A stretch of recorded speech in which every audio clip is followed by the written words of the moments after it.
Welcome back to another deep dive. Today, we're unrolling the cinematic, real, and the political timeline of a figure whose life spanned from, well, the small town of Tampico, Illinois, all the way to the bright lights of Hollywood, and ultimately to 2 terms in the Oval Office.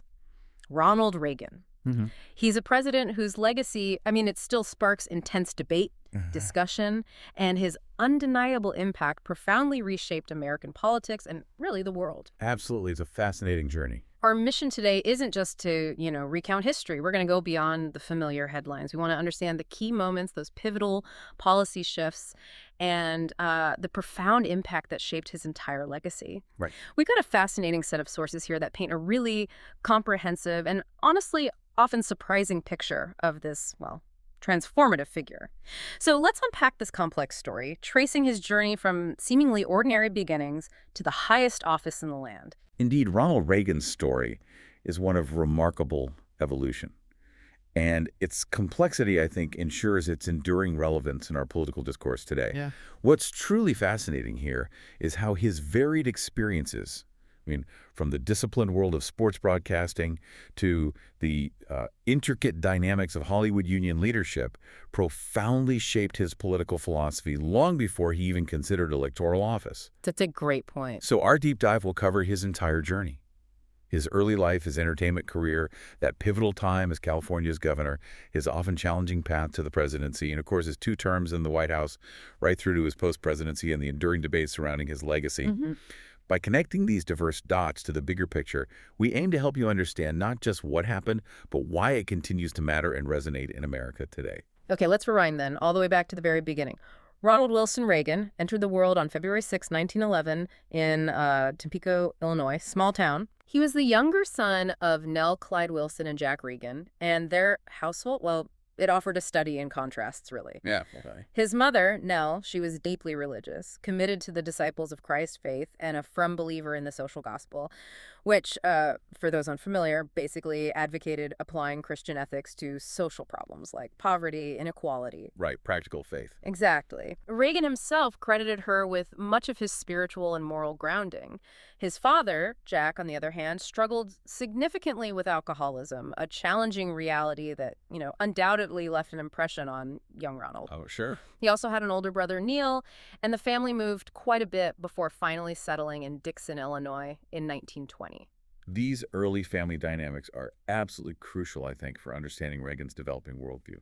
Nell's strong spiritual influence undoubtedly instilled in him a deep sense of moral values and arguably a belief in a chosen path or a higher purpose, something that would resurface in his later rhetoric. Right, that sense of destiny. Exactly. Conversely, his father's struggles with alcoholism likely reinforced in Reagan a profound emphasis on individual responsibility and self-reliance, themes that would become, central tenets of his political philosophy. Yeah. These formative experiences, seemingly ordinary for a Midwestern upbringing, truly laid a foundational framework for the values he would champion later in life. Those deep-seated personal values aside, his early life wasn't just about family struggles or influences. His first job, famously, was as a lifeguard at the Rock River in Lowell Park. And he's credited with saving an impressive 77 lives. That's Great. Quite a number. It really is. Builds character, I imagine. You'd think so. It wasn't just a summer job. It likely fostered a sense of duty, quick decision-making. He then attended Eureka College, a choice Nell heartily approved of due to its Disciples of Christ affiliation. There, he was involved in sports, drama, campus politics, even became student body president. It's easy to imagine a future president starting out with a clear political trajectory, but Reagan's journey began far from Washington in ways that were truly foundational and, unexpectedly diverse. Right. Not a straight line at all. And there's this interesting anecdote from his college football days. He recalled a time when 2 black teammates were refused service at a segregated hotel. His parents, who were apparently unusually progressive for their time in Dixon, welcomed them into their home. Wow. Yeah. So this early exposure to racial discrimination, despite his own initial, maybe, obliviousness to its systemic nature, likely shaped his initial worldview and laid some groundwork for later stands against racism. That's a fascinating detail. Shows those early values in action. After graduating from Eureka College in 1932 with a Bachelor of Arts in Economics and Sociology, by the way, Reagan's innate communication skills quickly found a remarkable outlet. Yeah, this is where it gets interesting. He started as a sports broadcaster for 4 Big Ten Conference football games in Davenport, Iowa, and then moved to WHO Radio in Des Moines. But this wasn't just the straightforward broadcasting gig. No, not at all. Right. He developed this truly unique skill of creating dynamic play-by-play accounts of Chicago Cubs games using only like basic descriptions that the station received by wire as the games were happening. Incredible, just from the wire. Just from the wire. This particular challenge really highlights his early ability to communicate vividly, improvise, and engage an audience with minimal, real-time information. I mean, a talent that would become legendary. You can see the great communicator forming even then. Absolutely. That experience as a wire service sports broadcaster, essentially constructing compelling narratives from sparse details, was just invaluable training. It honed his public speaking, improvisation, and the crucial art of captivating an audience skills that would serve him tremendously throughout his acting career and later his political campaigns. By 1936, while traveling with the Cubs for spring training in California, he took a screen test. Unexpectedly, it landed him a 7-year contract with Warner Bros. Just like that. Pretty much. He debuted in Love is on the Air in 1937. Now, while he made about 30 films before his military service, a lot of them were, B films, he broke out of that mold, portraying the legendary George Gipp in Newt Rockne, All-American in 1940. Win one for the Gipper. Exactly. That role earned him the enduring nickname, the Gipper, which would famously be invoked during his presidential campaigns, linking him to that spirit of perseverance. Right.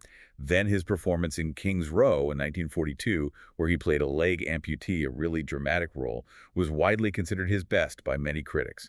It cemented his status as a star.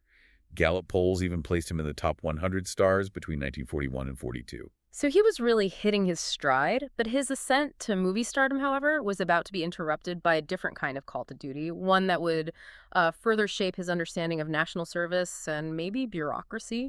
World War II. After enlisting in the Army Reserve back in April 1937, Reagan was ordered to active duty in April 1942 while he was still filming King's Row.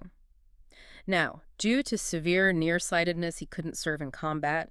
He was assigned to the United States Army Air Forces as a public relations officer. Okay. He served in the 18th AAF base unit in Culver City, right there near Hollywood, where his acting and communication talents were channeled directly into film production for the military. Yeah, that nearsightedness, while keeping him from the front lines, paradoxically funneled his talents into a role where his communication and media skills could be honed even further.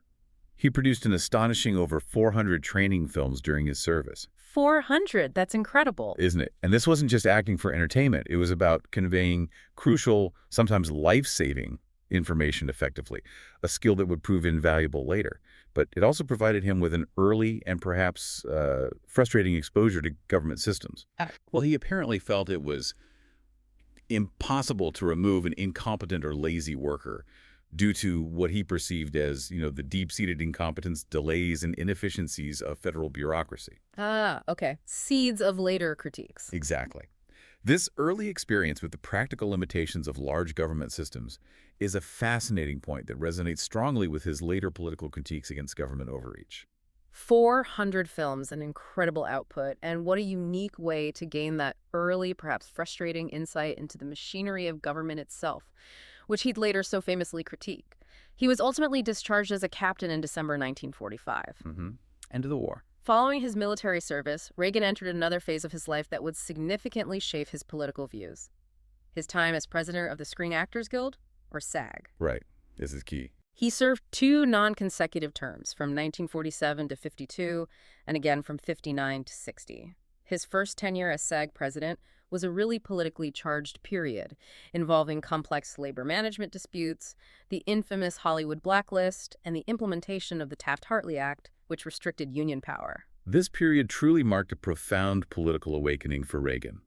He notably aligned SAG with the studios against more radical unions, specifically the Conference of Studio Unions, during the intense Hollywood Black Friday strike. Okay. Now, critics like Rick Perlstein argue that Reagan's actions here inadvertently lent legitimacy to the studio's efforts to crush the more radical union, essentially providing a kind of moral innocent narrative to liberals in SAG who preferred not to strike. Interesting interpretation. It is. And it's also during this time that he was interviewed by the FBI, where he provided names of actors he believed to be communist sympathizers, and he later testified to the House Un-American Activities Committee, HUAC. Right, the Red Scare era. Exactly. He mentioned being well informed about a jurisdictional strike, but called information about communist efforts within the Screenwriters Guild hearsay, so he was navigating the incredibly tricky political waters of the era very carefully. His second tenure as SAG president, later in the 50s, focused on a different kind of battle, securing residual payments for actors whose films were televised, a brand new revenue stream at the time. Yeah, the dawn of television's impact on film. While producers initially were required to pay actors' fees for these broadcasts, the union ultimately settled for pensions and residuals, but only for films made after 1959. A compromise. So it sounds like this wasn't just a side gig for him. Oh, not at all. This wasn't just a minor footnote in his acting career. It's a deep dive into the practicalities of power, negotiation, and ideology. It shaped his core beliefs long before he ever entered electoral politics. He was navigating highly charged union politics, the fervent anti-communist atmosphere. It clearly foreshadowed his later political career and his firm anti-communist stance. And on a more personal note, this period also encompasses his two marriages. His first to Jane Wyman from 1940 to 49, with whom he had two biological daughters and one adopted son, and his second to Nancy Davis in 1952. Apparently, she contacted him because her name mistakenly appeared on a communist blacklist. Oh, that's how they met. That's the story. They went on to have two children. And it's interesting to note that much later during his governorship, he expressed regret over signing California's Family Law Act for no-fault divorce, reflecting a kind of nuanced, evolving stance on what he considered family values. Okay, so with his Hollywood career and union leadership firmly behind him, we now move to a truly pivotal period, Reagan's dramatic political transformation. A big shift. He actually began his political life as a staunch Democrat. He even viewed Franklin D. Roosevelt as a true hero. Surprising to many now, I'm sure. Right. He joined organizations like the American Veterans Committee and the Hollywood Independent Citizens Committee of the Arts, Sciences, and Professions, actively fought right-to-work laws alongside the AFL-CIO, and continued to speak out strongly against racism. In 1946, he appeared on a radio program called Operation Terror, where he powerfully condemned rising Ku Klux Klan activity, calling it a capably organized, systematic campaign of fascist violence and intimidation and horror. Pretty strong words. Very strong. He supported Harry S. Truman in 48 and Helen Gahagan Douglas in 1950. But his shift wasn't a sudden ideological flip. It was gradual, deliberate. Okay. He began moving rightward, supporting Dwight D. Eisenhower in 52 and Richard Nixon in 1960 for president. During this transition, he hosted the highly popular General Electric Theater from 54 to 62. I remember that show. Yeah. And he also served as a motivational speaker for GE, touring 135 plants. This role gave him an incredible platform to deliver speeches with a positive take on free markets and to really refine his anti-big government rhetoric, effectively testing and perfecting his philosophy on a broad audience across the country. Like a focus group tour? Kind of. And in 1961, he adapted these speeches to explicitly criticize nascent Medicare legislation, famously calling it the end of individual freedom in the United States, foreshadowing his later battles against government expansion. Here's where it gets really interesting. You see a man who started as a fervent admirer of FDR, a New Deal Democrat, completely transform his political alignment. This wasn't, as you said, a sudden flip, but a gradual deep dive into new ideologies forged over years of public engagement. Exactly. And after being dropped by GE in 1962, he formally registered as a Republican, signaling his full and undeniable transition into the conservative movement. This extensive ideological journey culminated in a single electrifying moment that truly launched his national conservative profile. His nationally televised speech for Barry Goldwater's 1964 presidential campaign, famously titled A Time for Choosing. Ah, the speech. The speech. Yeah. In it, Reagan argued passionately that governments inherently use force and coercion, and that Americans are constantly told to choose between left or right, implying there was a third, more fundamental choice: freedom. That speech was an absolute game changer, a political masterclass.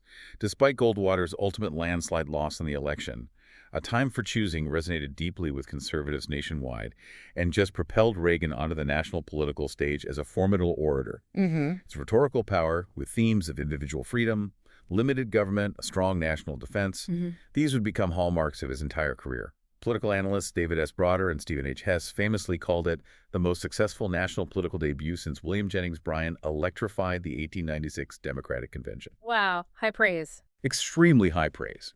It was clear a new star, a new voice for conservatism had arrived. That speech, even though it didn't save Goldwater's campaign, was an absolute masterclass in political communication and really put Reagan on the map for conservatives nationwide. For you, it's a key moment for understanding the Reagan Revolution that would come. Definitely. Building on this newfound momentum and national recognition, Reagan announced his candidacy for the California governorship in January 1966, reiterating his core stances on individual freedom and challenging big government.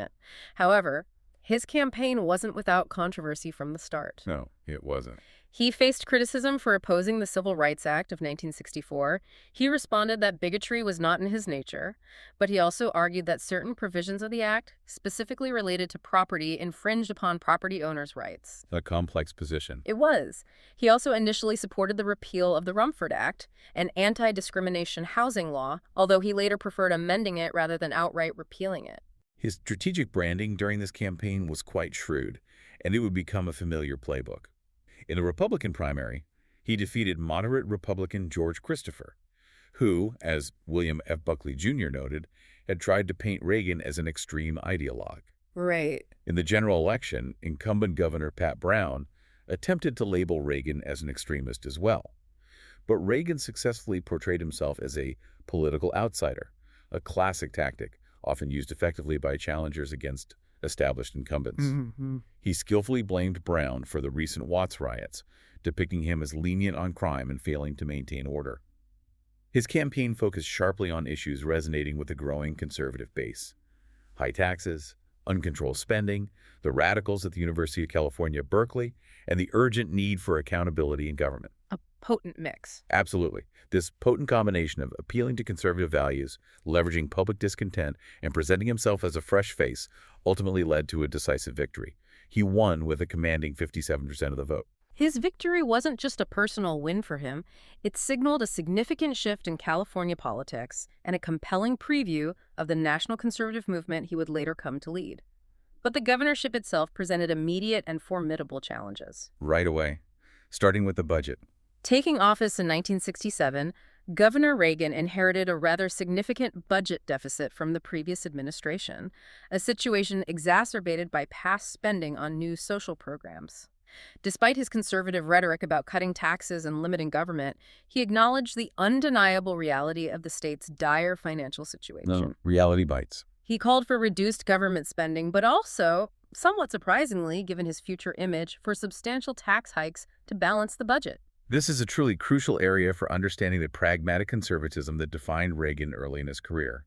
He worked effectively with Democratic Assembly Speaker Jesse M. Unruh to secure these tax increases, which included jumps on sales, banks, corporate profits, inheritances, liquor, and cigarettes. Across the board, basically. Pretty much. He sweetened the deal politically by promising future property tax cuts. It's quite ironic, isn't it, that a figure who would later become synonymous with cutting taxes signed what historian Kevin Starr described as the biggest tax hike in California's history and got away with it. Wow. So the profound takeaway here is that the future tax cutter-in-chief was, ironically, a pragmatic tax raiser as governor. A stark reminder that even political giants evolve and adapt their strategies to real-world challenges, prioritizing fiscal stability over ideological purity when necessary. By 1973, the budget indeed had a surplus, which Reagan then famously preferred to give back to the people. It's certainly surprising to hear tax hike and Reagan in the same sentence given his presidential legacy, but his governorship clearly demonstrates a leader willing to make tough, even unpopular fiscal decisions when faced with a budget crisis. Absolutely. Pragmatism over purity sometimes. Beyond fiscal matters, Reagan's governorship also saw him engage with significant social policy issues and widespread protests. In 1967, he signed the Mulford Act, which prohibited the public carrying of loaded firearms. Right. This was a direct response to the Black Panther Party's cop-watching strategy at the time, where armed members openly observed police activity, and it became California's most restrictive gun control legislation to date. That's a truly fascinating detail, especially given the conventional image of a pro-gun rights conservative leader. This act wasn't just a minor tweak. It marked a significant moment in the evolution of modern gun control legislation and public attitude studies in California. Yeah, definitely counterintuitive. And in the same year, 1967, he also signed the Therapeutic Abortion Act, which allowed abortions in cases of rape, incest, or when a doctor determined the birth would impair the mother's physical or mental health. He later expressed profound regret over signing it, specifically citing concern about the mental health provision, believing it was being interpreted too loosely and leading to far more abortions than originally intended. This shows a certain evolution in his stance on complex social issues, highlighting how even deeply held beliefs can be challenged by the practicalities of governance. His tenure was also indelibly defined by a firm law and order stance, particularly in response to the intense university protests of the era. Oh yeah, big time. He had been highly critical of the previous administration for tolerating student demonstrations, especially at the University of California, Berkeley, making it a key campaign theme that resonated with many voters. He certainly made his position unequivocally clear. In February 1969, he declared a state of emergency at UC Berkeley and sent in the California Highway Patrol to quell student unrest. Just a few months later, in May 1969, these officers, along with local police, clashed violently with protesters over a site known as People's Park. It got ugly. One student was killed, and many others were injured, including police and reporters. Wow. Reagan then deployed National Guard troops to occupy Berkeley for 17 days. He deployed them again in 1970 for protests near UC Santa Barbara. He staunchly defended his policies, famously stating, "If it takes a bloodbath, let's get it over with. No more appeasement." Strong language. Extremely strong. Stepping back, this tough stance on protest became a core part of his conservative appeal, a stark contrast to the perceived leniency of other leaders at the time.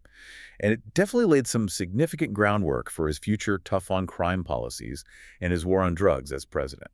Governor Reagan also made welfare reform a top priority during his 1970 re-election campaign, expressing deep concern that existing programs disincentivized work. Right, the welfare queen narrative would echo later. He believed the growing welfare rolls could lead to an unbalanced state budget and necessitate another significant tax hike, which he wished to avoid. He worked with Democratic Assembly Speaker Bob Moretti to tighten eligibility requirements to ensure aid went primarily to those most in genuine financial need. However, a 1976 report from the Employment Development Department suggested that this experiment, which ran from 1971 to 74, was ultimately unsuccessful in its broader goals.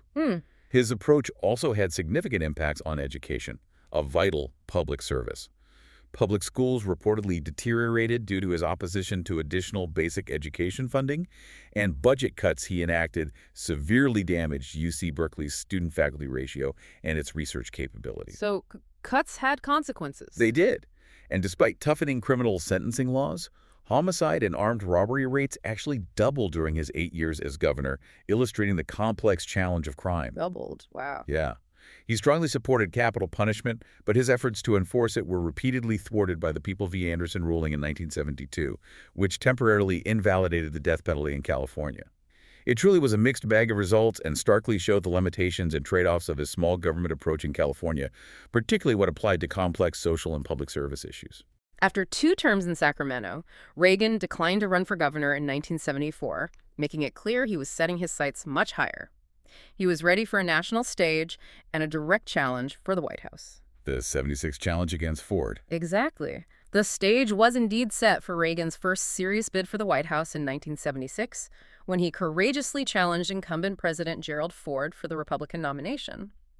Reagan viewed Ford as insufficiently conservative, particularly on the issue of détente with the Soviet Union, that policy of easing geopolitical tensions. Right. He took his now famous "a time for choosing" speech on the road, emphasizing his unwavering conservative principles. This was a truly fierce internal party struggle that revealed deep fault lines within the Republican Party. Reagan devastatingly lost the first 5 primaries, including New Hampshire, where he began to popularize that controversial welfare queen narrative. Now, while he never overtly mentioned Linda Taylor by name or her race, sources indicate he vividly exaggerated her alleged misuse of welfare benefits to ignite voter resentment for welfare reform and tap into public frustration. In Florida, he used what's been described as racially coded rhetoric to undermine food stamps, referring to recipients as strapping young bucks, a term designed to provoke racial animus in some white Southern voters. Controversial tactics. Very. He also relentlessly attacked Ford for his policy of handing the Panama Canal to Panama's government, a highly symbolic issue for conservatives. It was a seesaw battle that truly captured national attention. Reagan managed to turn the tide with an upset victory in North Carolina and then won subsequent primaries in Texas, Alabama, Georgia, and Indiana. Yeah, he gained momentum. He achieved this by attacking social programs, opposing forced busing, and repeatedly criticizing Ford's and Secretary of State Henry Kissinger's foreign policies, including the cornerstone of détente. But it wasn't enough in the end. Not quite. Despite the surging momentum, neither candidate reached the required delegate count before the convention. In a last-ditch strategic move, Reagan chose liberal Senator Richard Schweiker as his running mate, hoping to pry loose delegates from Pennsylvania and other states. Risky move. Very risky. It ultimately alienated some of his most ardent conservative supporters, and Ford eventually secured the nomination.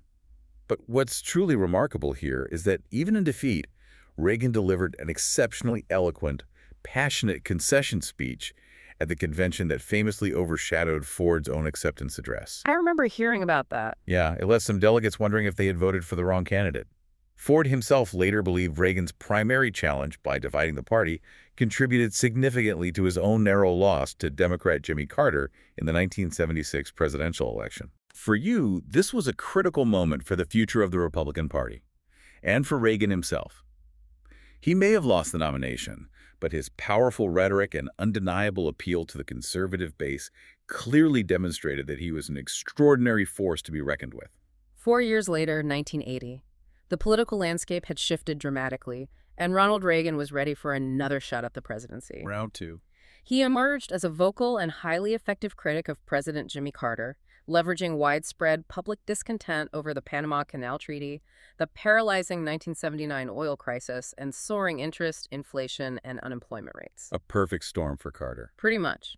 He officially announced his campaign in November 1979, stressing his fundamental principles: tax cuts to stimulate the economy, a smaller, less intrusive government, and a strong national defense, as he firmly believed the United States was militarily behind the Soviet Union. Despite the country being in a severe recession and his age, at 69, becoming a subtle issue among the press, Reagan pressed on with unwavering resolve. He unexpectedly lost the Iowa caucus to George H.W. Bush. The big Right, Bush had the momentum.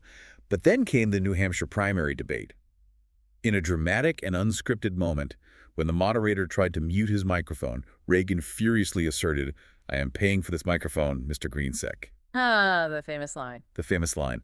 This spontaneous outburst proved to be an absolute pivotal turning point in the primary race, instantly cementing his assertive, anti-establishment persona and showcasing his commanding presence. This raises an important question for all of us. How much does a single, unscripted moment impact a campaign, sometimes overshadowing months of policy debate? Good question. In this case, it was absolutely pivotal. He won the New Hampshire primary by a significant margin, and his opponents soon began dropping out, clearing his path to the nomination. He easily captured it, and, in a move to unite the party, chose Bush as his running mate. The general election pitted Reagan against incumbent President Carter amidst widespread domestic concerns and the ongoing Iran hostage crisis, which had begun in November '79 and symbolized America's perceived weakness. Yeah, that hostage crisis hung over everything. Carter's campaign portrayed Reagan as a dangerous warmonger and suggested he would wreck Social Security, playing on public fears. Independent candidate John B. Anderson also ran, siphoning off liberal Republican support that might otherwise have gone to Carter. Reagan's campaign strategically appealed to the rising conservative movement, particularly evangelical Protestants, who became an increasingly important voting bloc. And he also successfully won the backing of Reagan Democrats, traditionally blue-collar voters who felt alienated from the Democratic Party. While he advocated socially conservative viewpoints, a significant portion of his campaign focused on sharp attacks against Carter's perceived failures in foreign policy and economic management. This also brings us to that controversial states' rights speech he gave at the Neshoba County Fair in August. Right, in Mississippi. In Mississippi.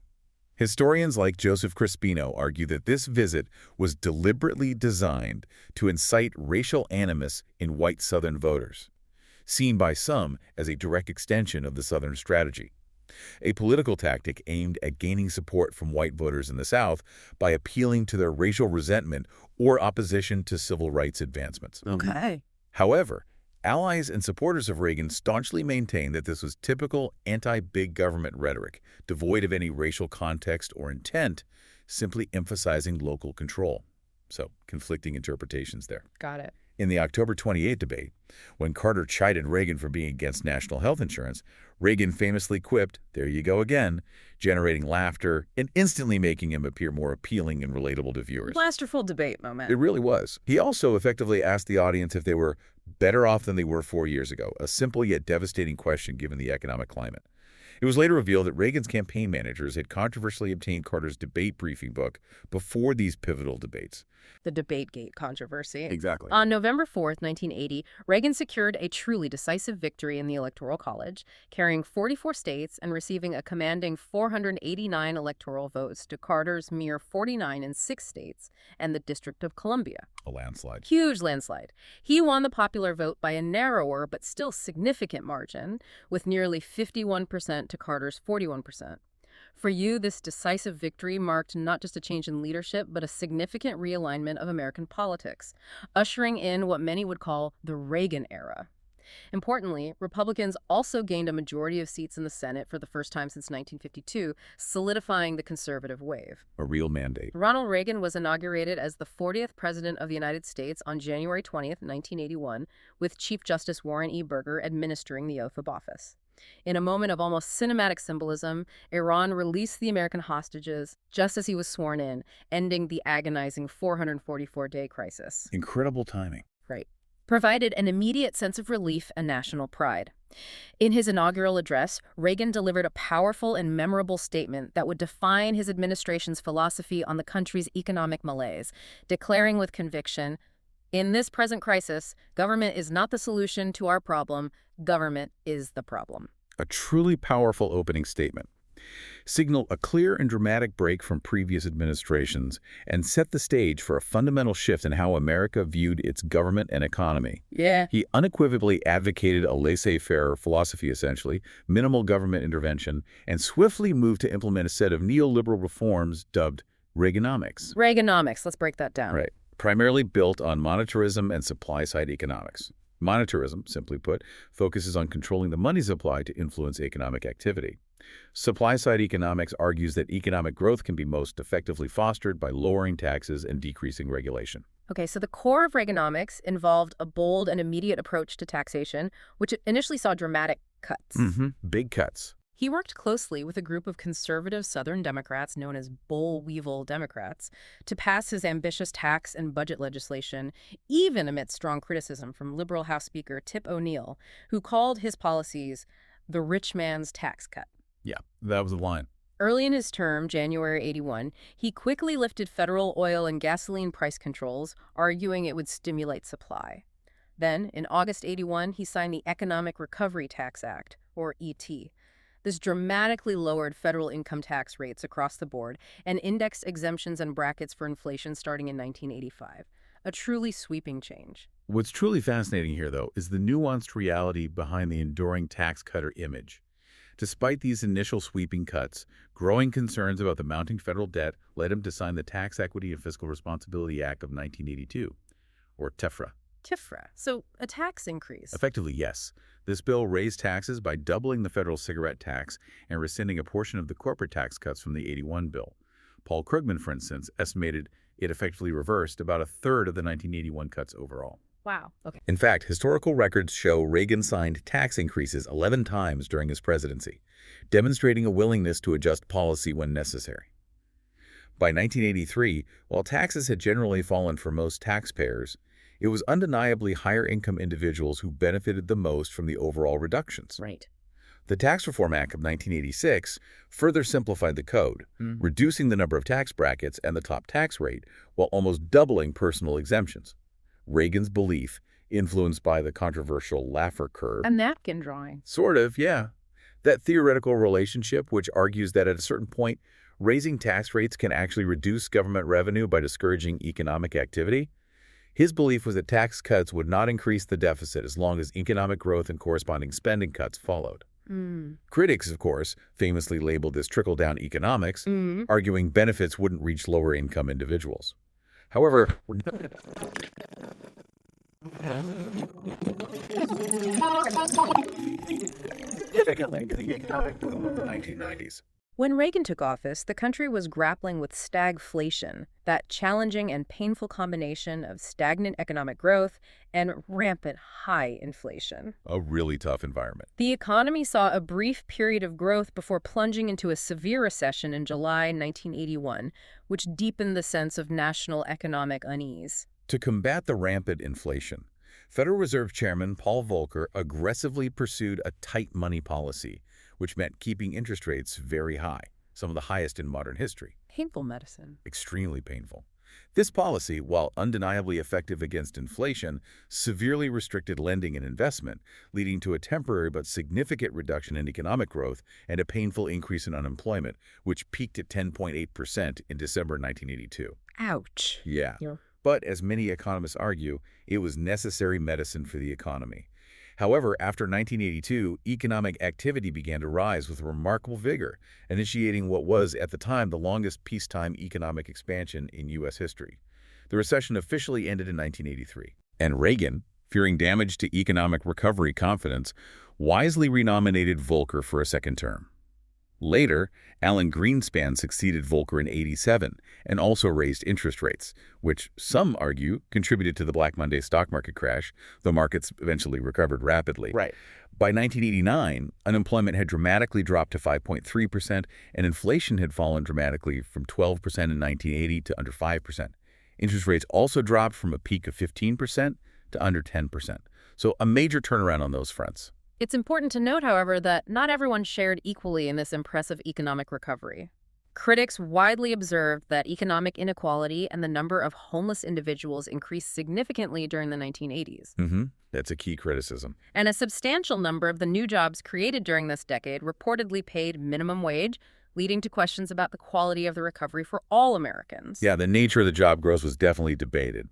On the government spending front, Reagan pursued a rather dual and sometimes contradictory approach, balancing ideological goals with practical realities. In 1981, he initially approved cuts to Social Security to ensure its solvency, but quickly backed off due to significant public backlash and political opposition. Smart political move. Then he created the bipartisan Greenspan Commission, and in 1983 signed amendments that raised both the program's payroll taxes and the retirement age for benefits, a pragmatic compromise. He also signed the Omnibus Budget Reconciliation Act of 1981, which dramatically cut funding for various federal assistance programs, including food stamps, unemployment benefits, subsidized housing, and aid to families with dependent children. And he discontinued the Comprehensive Employment and Training Act, reflecting his belief in reducing the welfare state. Yet simultaneously, and reflecting his strong stance on national defense, military spending dramatically doubled between 1981 and 1985. A truly massive investment. Doubled. Wow. Yeah. There's an interesting detail here. During Reagan's presidency, Project Socrates, operating within the Defense Intelligence Agency, reportedly helped the U.S. surpass the Soviets in missile defense technology, a quiet but significant strategic win. Okay. In terms of deregulation, the administration worked aggressively to loosen federal oversight of economic activities, ultimately eliminating almost half of the federal regulations that had existed in 1981 by 1986. Half. That's a lot. It is. A significant and impactful example of this was the 1982 Garn-St. Germain Depository Institutions Act, which substantially deregulated savings and loan associations, allowing them to make riskier loans and investments with less scrutiny. Ah, the S&L crisis connection. Exactly. This deregulation, combined with the administration's inattentiveness towards the industry, unfortunately contributed directly to the costly savings and loan crisis and subsequent taxpayer-funded bailouts that occurred after his presidency. This raises an important question for us. What is the ideal balance between reducing government oversight and ensuring sufficient protections for the public and the financial system? And what is the real-world impact of these choices on individuals and the economy? All these policies, the tax cuts and the massive increase in defense spending, had a significant and, for many, alarming impact on the national debt. Yeah, the debt exploded. The early 1980s recession exacerbated deficits by cutting into federal revenue, and as a result, the national debt nearly tripled between fiscal years 1980 and 1989, rising from 33% to 53% of the gross domestic product. Tripled, that's staggering. Reagan never submitted a balanced budget during his time in office, and the United States borrowed heavily to cover these newly spawned federal budget deficits. Reagan himself later described the triple national debt as the greatest disappointment of his presidency, a poignant admission from a president who championed fiscal conservatism. Economist Jeffrey Frankel opined that these colossal deficits were a major reason why Reagan's successor, George H.W. Bush, later felt compelled to raise taxes, reneging on his own famous campaign promise of no new taxes. Right. For you, the profound takeaway here is the enduring paradox. The president celebrated for invigorating the economy simultaneously presided over a tripling of the national debt, fundamentally altering the fiscal landscape and setting the stage for future debates about taxation, government spending, and national debt that still resonate today. In March 1981, just 2 months into his presidency, Ronald Reagan survived an assassination attempt that shocked the nation. A terrifying moment. He was shot by John Hinckley Jr. outside the Washington Hilton on March 30. Despite being right on the margin of death upon arrival at the hospital, he recovered with remarkable speed from a broken rib, a punctured lung, and internal bleeding, displaying a resilience that deeply impressed the American public. This incident had a profound personal and political impact, solidifying his image as a survivor.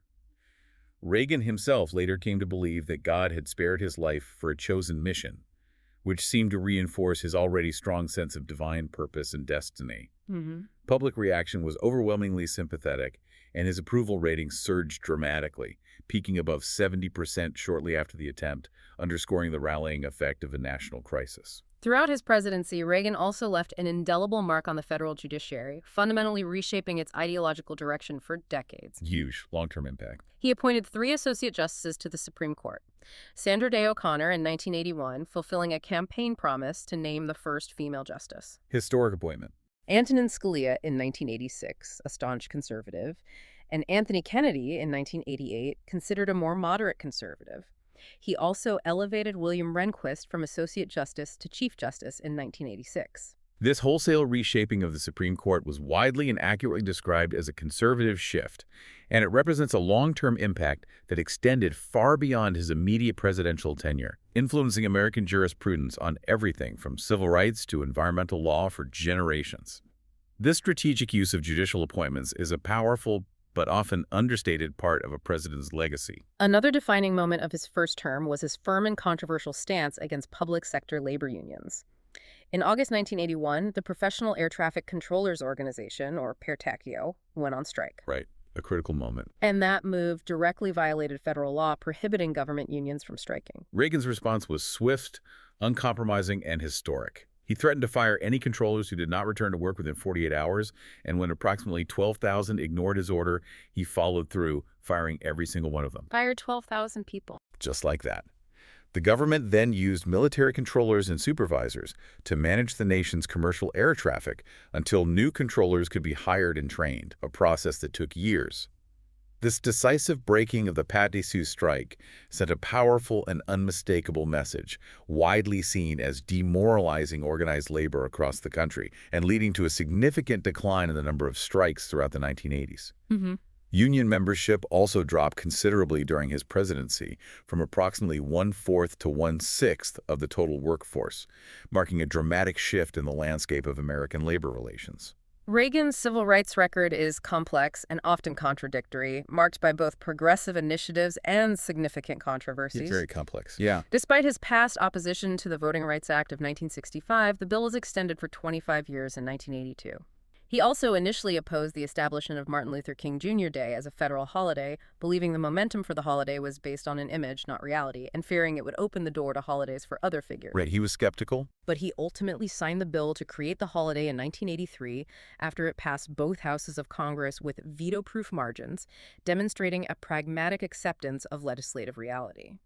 In 1984, he signed a legislation intended to impose fines for fair housing discrimination offenses. This is truly where his record gets really interesting, showing a president who, on one hand, signs a significant civil rights holiday into law, yet on the other, actively worked to curb some civil rights enforcement, demonstrating a tension between personal conviction and policy. So. Well, in March 1988, He vetoed the Civil Rights Restoration Act of 1987, arguing it unreasonably increased federal power and undermined the rights of churches and business owners, particularly small, religiously affiliated colleges. Okay. Congress, however, overrode his veto, making him the first U.S. president to veto civil rights legislation, since Andrew Johnson vetoed the Civil Rights Act of 1866, which was also overridden by Congress. Wow, that's significant. It is. Later in September 1988, legislation was passed to correct loopholes in the Fair Housing Act of 1968, indicating ongoing legislative efforts. Early in his presidency, Reagan appointed Clarence M. Pendleton, Jr., who was known for his opposition to affirmative action and equal pay, as chair of the U.S. Commission on Civil Rights. Pendleton and subsequent Reagan appointees significantly eroded the enforcement of civil rights law, drawing ire from advocates and civil rights organizations. While his administration actively opposed affirmative action, particularly in education, federal assistance programs, housing, and employment, Reagan himself reluctantly continued these policies due to existing laws. His administration also saw considerably fewer fair housing cases filed than the 3 previous administrations, indicating a shift in enforcement priorities. In response to growing concerns about the increasing crack cocaine epidemic, which became tragically widespread around 1985 and devastated many urban communities, Reagan intensified the war on drugs in 1982. Right, the crack epidemic hit hard. His administration significantly increased anti-drug funding for federal agencies like the FBI, the Drug Enforcement Administration, DEA, and the Department of Defense. He signed the Anti-Drug Abuse Acts of 1986 and 1988, which specified severe penalties for drug offenses, including mandatory minimum sentences. These bills have since been widely criticized for promoting racial disparities in sentencing, particularly for crack cocaine offenses compared to powder cocaine. The 100-to-1 disparity. Exactly. Yeah. Nancy Reagan also played a very public and prominent role, launching the widely recognized Just Say No campaign to discourage recreational drug use and raise awareness about the dangers of drugs among young people. A 1988 study did show a drop in illegal drug use among high school seniors, from 53% in 1980 to 39%, offering a glimmer of hope. However, experts like Scott Lilienfeld and Hal Arkovitz note that the effectiveness of such broad public awareness campaigns has not been affirmatively proven as the sole cause of the decline. Right. Correlation isn't causation. Precisely. For you, this was a period of intense national focus on drug use in America, and while efforts aim to protect communities, you see how these policies have since faced intense scrutiny for their profound and often unequal impact on different segments of society. A cornerstone of Reagan's first term was a dramatic and highly assertive escalation of the Cold War. Absolutely, a huge shift in strategy. He ordered a massive defense buildup, reviving costly programs like the B-1 Lancer bomber, which the Carter administration had rejected, and deploying the MX missile, along with NATO's Pershing II second missiles in Western Europe, directly in response to Soviet deployments. Big spending increases. He also attempted to cut off Soviet access to hard currency by impeding a proposed gas pipeline to Western Europe, though this caused significant ill will among European allies, and he later retreated on the issue. What's truly fascinating here is the sheer boldness and almost ideological purity of his Cold War strategy, representing a complete pivot that truly challenged the prevailing wisdom of détente. In March 1983, Reagan dramatically introduced the Strategic Defense Initiative, or SDI. Star Wars. Star Wars, exactly. A proposed system to protect the United States from intercontinental ballistic missiles using ground and space-based systems. Opponents quickly dubbed it Star Wars, questioning its scientific feasibility and calling it destabilizing, though Soviet leader Yuri Andropov called it extremely dangerous. Reagan was not shy about his ideological stance either. In a 1982 address to the British Parliament, he famously stated that the march of freedom and democracy will leave Marxism-Leninism on the ash heap of history. Strong words again. Very. In March 1983, he explicitly called the Soviet Union the evil empire in a speech to evangelicals. Even after Soviet fighters controversially downed Korean Airlines Flight 007 in September 1983, killing 269 people, including a U.S. congressman, and despite expressing profound outrage, his administration continued discussions on strategic arms reduction talks. Start one. So talk and build up. Yeah. Kind of a dual track. Reagan was the first president to decisively reject the policies of containment and détente, believing instead that the Soviet Union could not just be contained, but ultimately defeated. His covert aid to Afghan Mujahideen forces against the Soviets through Pakistan is widely credited with assisting in ending the Soviet occupation of Afghanistan. but also led to blowback later. Right, absolutely. Led to future blowback in the form of the Taliban.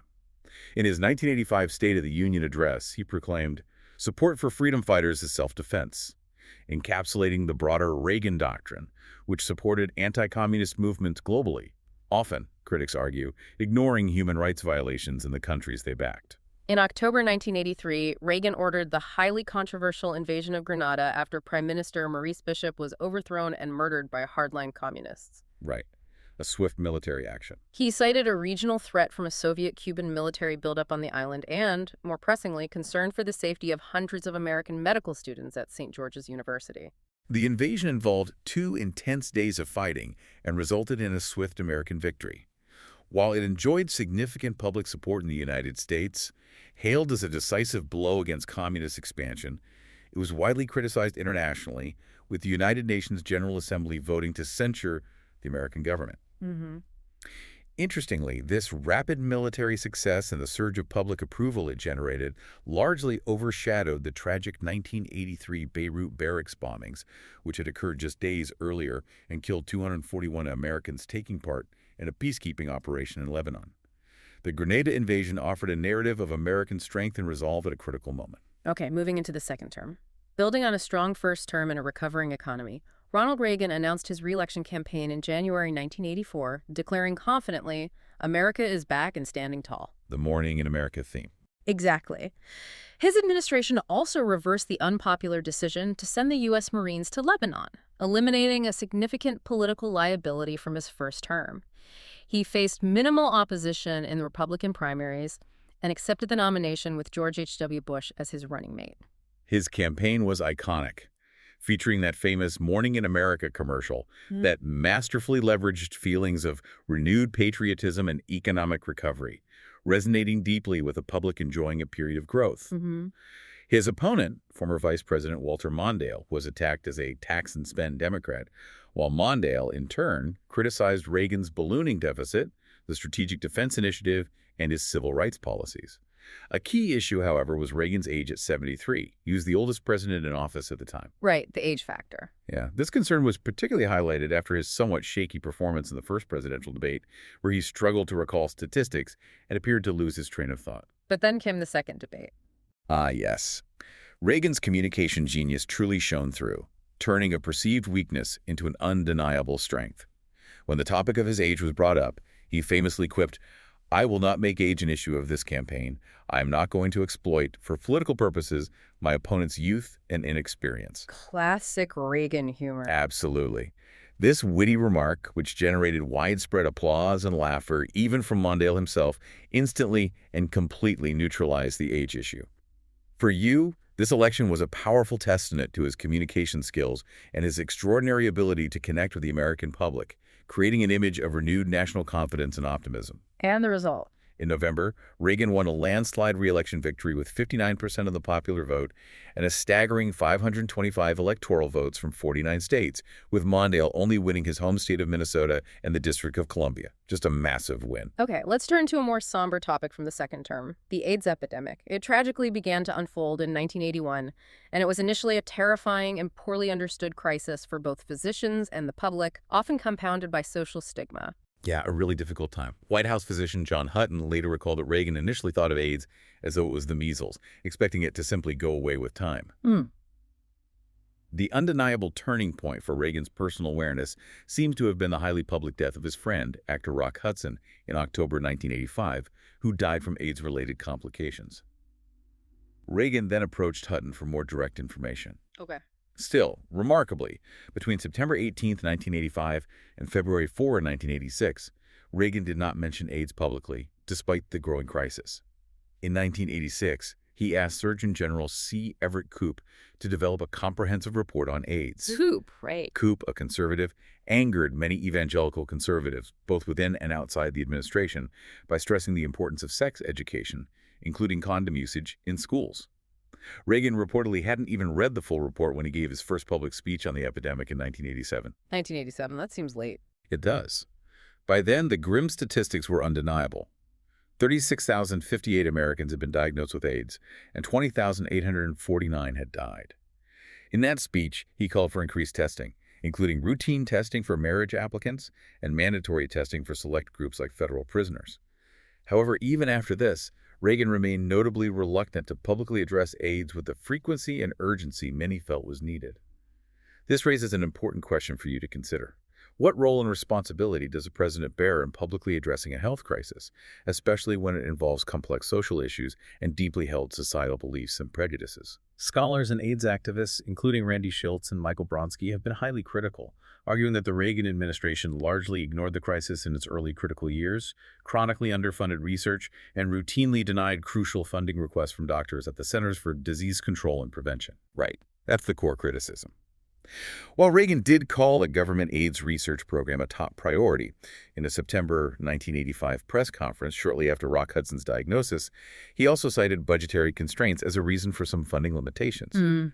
However, it's worth noting that between fiscal years 1984 and 1989, federal spending on AIDS totaled $5.6 billion. This was actually higher than the $2.8 billion the Reagan administration initially proposed, largely due to persistent pressure from congressional Democrats who pushed for increased funding. This highlights the complex interplay of executive priorities, public pressure, and legislative action in shaping a crisis response. During Reagan's first term, popular opposition to apartheid in South Africa significantly increased, and the divestment movement, urging companies and institutions to withdraw investments, gained critical mass across the globe. Yes, apartheid became a major international issue. He even met with Nobel Peace Prize laureate Desmond Tutu, who later described Reagan's administration as an unmitigated disaster for us blacks, and called Reagan himself a racist pure and simple, a truly scathing critique. Extremely scathing. Reagan, however, consistently opposed divestiture, believing it would be counterproductive. He wrote in a letter to Sammy Davis Jr. that it would hurt the very people we are trying to help and would leave us no contact within South Africa to try and bring influence to bear on the government. Okay. He also pointed out that American-owned industries there employed over 80,000 black individuals, and their employment practices were very different from the normal South African customs, implying they offered better conditions. His administration developed a policy called constructive engagement with the South African government. Constructive engagement, what did that mean? It aimed to encourage gradual change away from apartheid and to prompt them to give up their nuclear weapons program through dialogue rather than confrontation. This policy, however, drew extensive public criticism and renewed calls for stronger sanctions from both within the U.S. and internationally. In response to mounting pressure, Reagan did impose new, limited sanctions, including an arms embargo in late 1985, but these were widely seen as weak by anti-apartheid activists and insufficient by his opponents in Congress. This highlights the inherent tension between diplomatic engagement and direct economic or political pressure in foreign policy, and how domestic and international sentiment can fundamentally influence presidential decisions. In a significant moment of divergence, Congress ultimately approved the Comprehensive Anti-Apartheid Act in 1986, which included much tougher sanctions than Reagan had favored. Right. Congress acted decisively. Reagan's subsequent veto of this act was then overridden by Congress, a rare and powerful rebuke to a popular president. Even after this, he remained personally opposed to apartheid, but expressed uncertainty about how best to oppose it, illustrating the difficult choices involved. Several European countries and Japan also imposed their own sanctions on South Africa soon after, indicating a global consensus against the regime. The tide had turned, even against his preferred policy. In 1986, contentious relations between Libya and the United States escalated dramatically following the West Berlin discotheque bombing in April, which tragically killed an American soldier and injured dozens of others. Yeah, a direct attack on Americans. Reagan stated there was irrefutable evidence of Libya's direct role in the bombing and authorized the use of force in retaliation. On April 14th, the United States launched a series of precision airstrikes on ground targets in Libya, targeting military installations in areas associated with Muammar Gaddafi.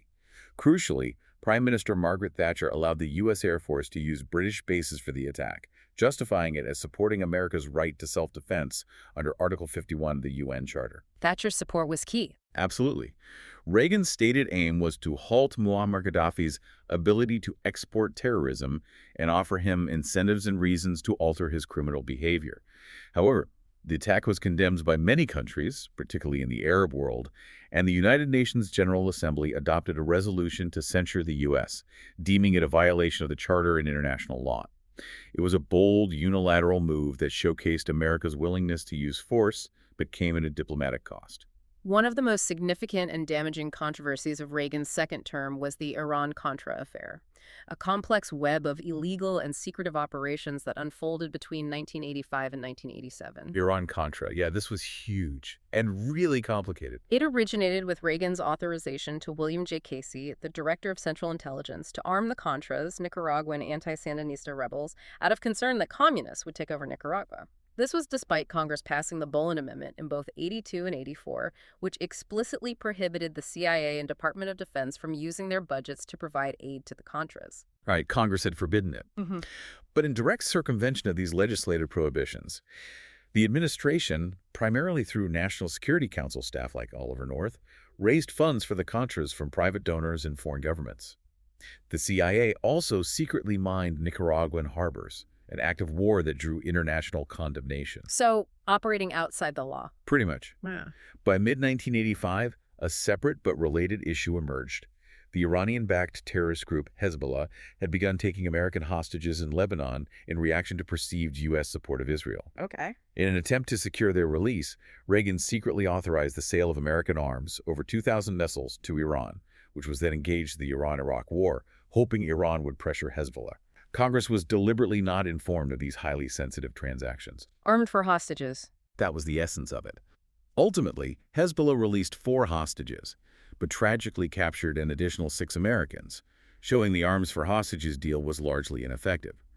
Then, on the initiative of National Security Council aide Lieutenant Colonel Oliver North, proceeds from these Iranian arms sales were illegally redirected to the Contras, creating an elaborate and illegal covert funding stream. So, connecting the two secret operations. Exactly. The complex web of transactions and its fundamental illegality was exposed by a Lebanese magazine, Ashura, in November 1986. And the fallout.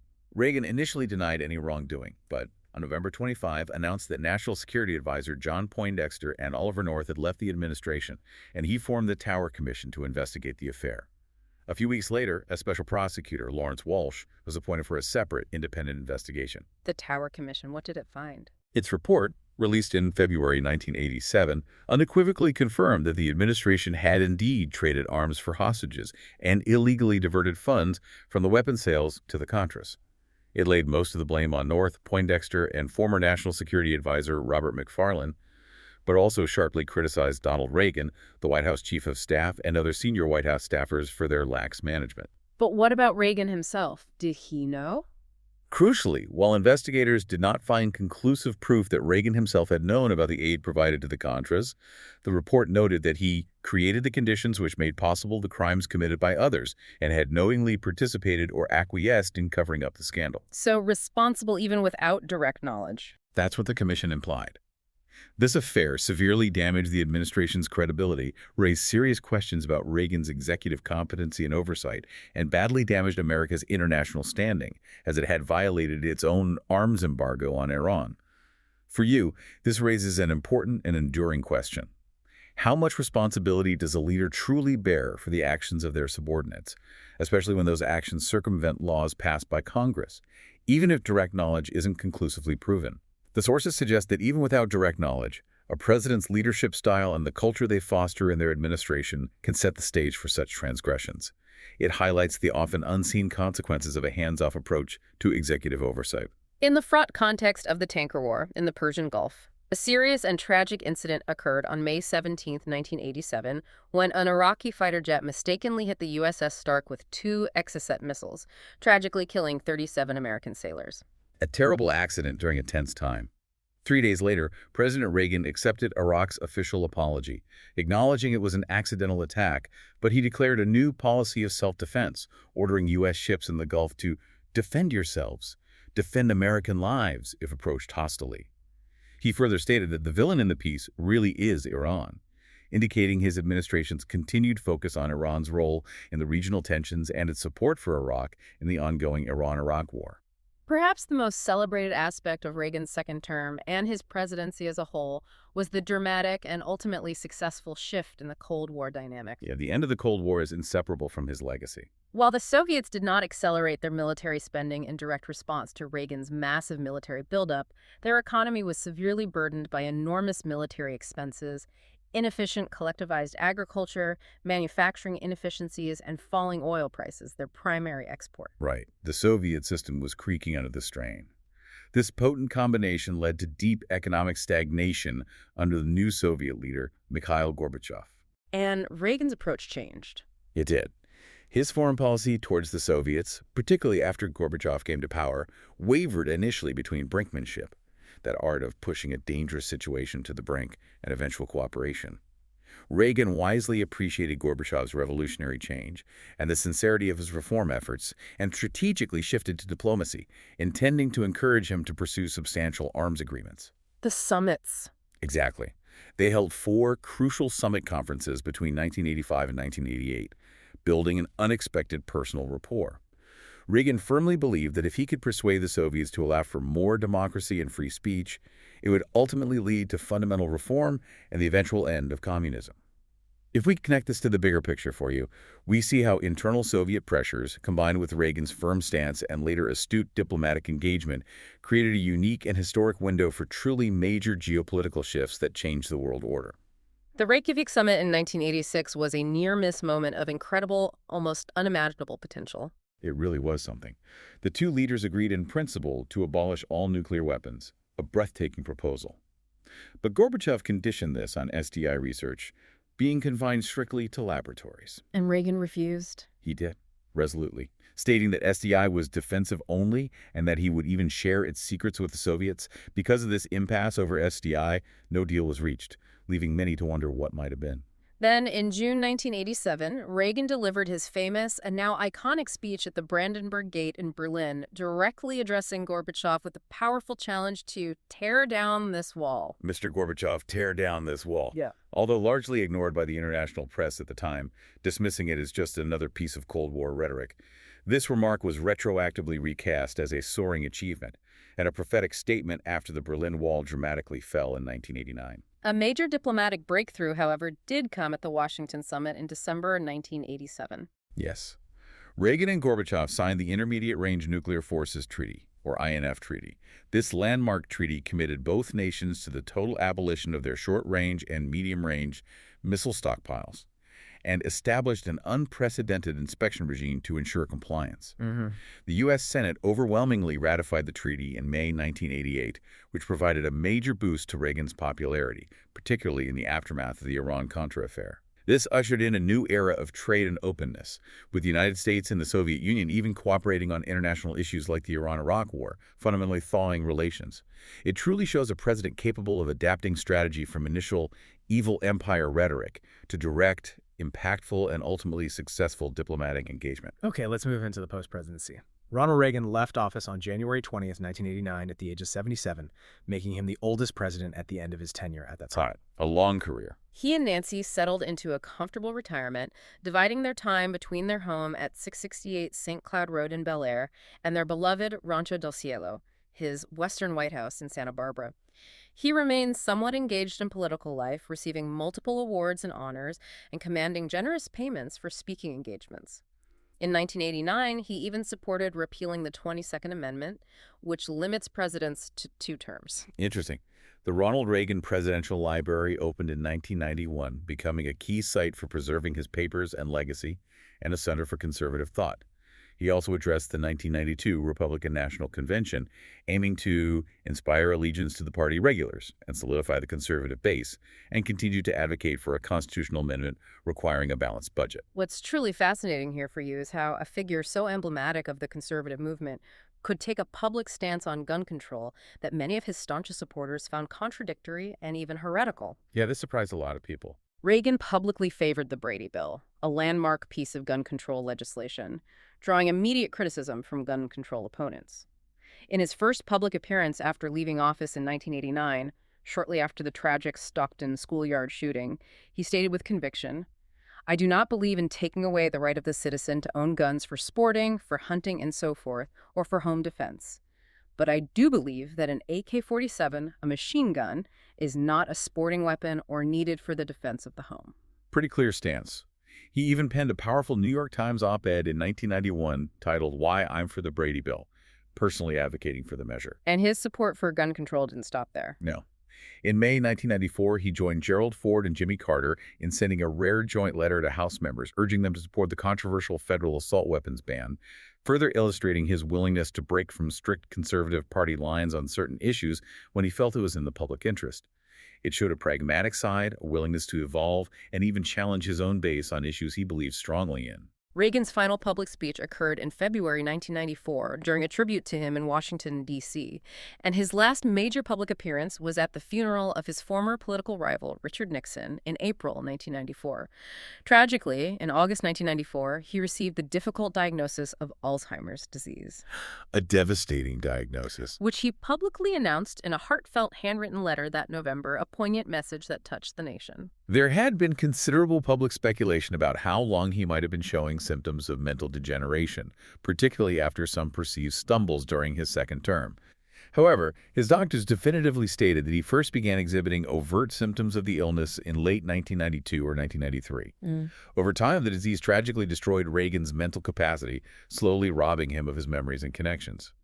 By 1997, he reportedly recognized few people other than his devoted wife, Nancy, and by late 2003, he had completely lost his ability to speak and no longer recognized family members, a heartbreaking end to a life defined by communication. Ronald Reagan died peacefully of pneumonia, complicated by Alzheimer's, at his home in Los Angeles on June 5, 2004, at the age of 93, leaving behind a nation reflecting on his extraordinary impact. His public funeral was a grand affair, held in the Washington National Cathedral, where moving eulogies were delivered by figures such as his close ally Margaret Thatcher, former Canadian Prime Minister Brian Mulroney, and both George H.W. Bush and George W. Bush, representing the enduring conservative movement he inspired. It was also notably attended by former adversaries turned friends, like Mikhail Gorbachev and Solidarity leader Lech Walesa, symbolizing his global impact. He was ultimately interred at his presidential library in Simi Valley, California, a final resting place reflecting his journey. Let's turn now to Reagan's enduring legacy, beginning with his public approval ratings. Like many presidents, he started with approval ratings greater than 50%, peaking above an astounding 70%, shortly after his assassination attempt. Right, that huge sympathy bump. His ratings fluctuated in the mid-30s and 40s during the painful 1981-82 recession, but rebounded significantly after the invasion of Grenada, nearing 60% by mid-1984. He maintained consistently high approval ratings, often above 60%, during the first 2 years of his second term, before declining somewhat during the Iran-Contra scandal, though they began to recover by mid-1987. Remarkably, Reagan finished his presidency with a 63% approval rating in the Gallup poll. Pretty high. Very high, placing him as the third highest for a departing president in history, behind only Franklin D. Roosevelt and Bill Clinton. Even more striking is his retrospective approval, which has only grown with time, reaching 71% in 2006, 74% in 2010, 72% in 2018, and 69% in 2023. Wow, consistently popular in hindsight? Absolutely.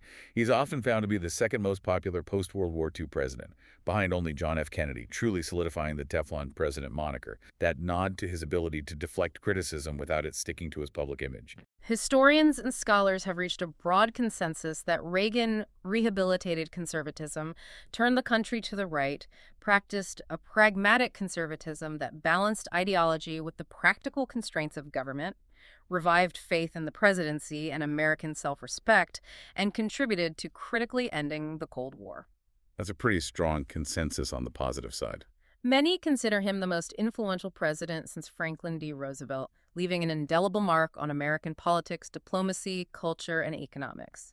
He is frequently ranked in the top 10 among U.S. presidents throughout the 2000s and 2010s, consistently lauded for his transformative impact. On his pivotal role in the Cold War, many proponents, including his contemporaries like Mikhail Gorbachev, believe his defense and economic policies, significant military buildup, hardline rhetoric against the Soviet Union, and his willingness to engage in summits with Gorbachev played a pivotal part in its conclusion.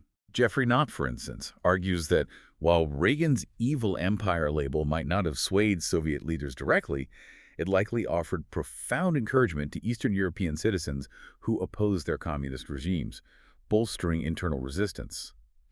It's also recognized that President Truman's policy of containment and the Soviet invasion of Afghanistan contributed, but historian Melvin P. Leffler aptly called Reagan Gorbachev's minor, yet indispensable partner, setting the framework for the dramatic changes that neither anticipated happening anytime soon. Yeah. It's clear it was a complex dance of pressures and partnerships. However, his legacy also draws significant and persistent criticism, particularly from the economic left.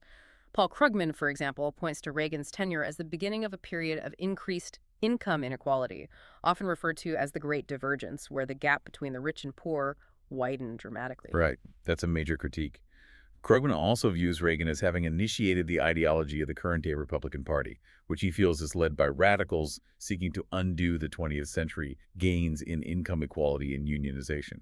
Others, such as Nixon's Secretary of Commerce, Peter G. Peterson, criticize not just Reagan's fiscal irresponsibility and the resulting tripling of the national debt, but also the ushering in of an era where tax cutting became the GOP's core platform, with what Peterson called specious arguments about supply-side growth, enabling the country to grow its way out of deficits without painful spending cuts. So very different perspectives on the economic legacy. Very different. This raises an important question for you to ponder. How do we weigh the different facets of a president's impact when the outcomes are so varied and complex, profoundly affecting different groups of people in vastly different ways? It's clear that while he's celebrated for many achievements, the economic and social consequences of his policies continue to be debated fiercely, with scholars and citizens alike still grappling with their long-term effects. In terms of political influence, Reagan certainly led a new conservative movement, fundamentally altering the political dynamic of the United States. Conservatism became the dominant ideology for Republicans, effectively displacing the party's more liberal and moderate factions. A major realignment. His presidency also saw the emergence of a right. His unique ability to comfort Americans during moments of crisis, such as the Space Shuttle Challenger disaster, was truly remarkable. This unique skill in talking about substantive issues with understandable terms and focusing on mainstream American concerns earned him the laudatory moniker the Great Communicator. And the other nickname. And, of course, the Teflon President. Yeah. Because public perceptions of him were not substantially tarnished by the numerous controversies that arose during his administration, seemingly sliding off without lasting damage. Regardless of where you stand on his policies or his overall political philosophy, it's clear his impact was monumental, fundamentally reshaping American politics and leaving a blueprint that many continue to reference, debate, and analyze today. Absolutely undeniable impact. And that brings us to the end of our deep dive into the extraordinary life and times of Ronald Reagan. We've journeyed from his humble beginnings in rural Illinois to his rise as a Hollywood star, through his transformative governorship of California, and finally to his 2 terms as a U.S. president, who profoundly reshaped America's economic, social, and foreign policy landscape. Quite a ride. It really was. We've explored his fascinating evolution from a New Deal Democrat to an iconic conservative leader, the bold economic policies of Reaganomics with its complex and often contradictory outcomes, his firm stance on law and order, and his pivotal role in first escalating and eventually thawing the Cold War. So, what does this all mean for you? We've taken a deep dive into the life of Ronald Reagan, and it's clear his story is far more complex, nuanced, and enduringly relevant than any single headline could ever convey. Absolutely. Stepping back, Reagan's presidency continues to raise an important question that resonates deeply in our present political climate. How do the choices made by leaders in one era shape the challenges and opportunities of the next? Understanding figures like Reagan requires appreciating both their monumental achievements and their profound controversies, the intended and often unintended consequences of their actions. His legacy truly is a testament to the idea that the past is never really past. It's always informing and shaping our present. And as a final thought for you to consider, how might Reagan's early experiences with Hollywood bureaucracy and the complex, often ideological dynamics of union politics have uniquely prepared him for the political battles and rhetorical challenges of the presidency, allowing him to navigate and even thrive amidst controversy in ways few others could? A truly fascinating thought indeed, inviting us to consider the unexpected paths that forge leadership. Thank you for joining us on this deep dive. We hope you'll continue to explore complex topics and discover surprising insights with us next time.